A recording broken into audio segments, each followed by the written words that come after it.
M dental surgeon doctor किरण सी।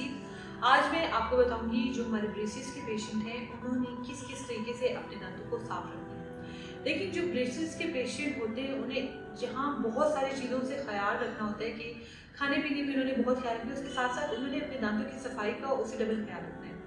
तो जैसे कि पहले मैंने एक वीडियो बनाई है जिसमें मैंने वाटर फ्लोस का जिक्र किया है, तो ये जो डिवाइस है ये ब्रेसेस के पेशेंट के लिए बहुत बहुत बेस्ट है, क्योंकि this is easy to use. जब मेरे पास मेरा पेशेंट आता है तो मैं वायर चेंज करके सबसे पहले हमारे क्लिनिक में जो है उसे फुल प्रेशर वाटर के साथ पूरे दांत क्लीन करती हूँ।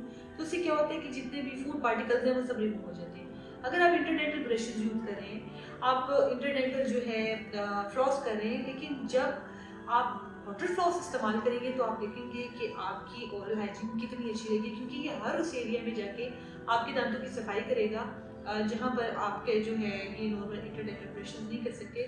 और वो बच्चों से थोड़ा जो है इरिटेट भी हो जाते हैं बिकॉज वो टाइम कंज्यूमिंग है। Water floss easy to use है, सफाई भी अच्छा आपकी हेल्प करता है और आपके दांत भी साफ रहते हैं। और सबसे ज़्यादा जो ब्रेसेस के पेशेंट के साथ मसला है तो उनकी जो है कैविटीज़ बन जाती है दांतों में, प्लस ये कि उनके मुंह से बहुत बुरी स्मेल आती है। क्यों स्मेल आती है? क्योंकि जब वो खाना खाते हैं खाना उनके ब्लैकेट के साथ फंस जाता है, फिर वो कुली भी नहीं करते हैं और उनसे क्लीनिंग भी सही तरीके से नहीं हो पाती है।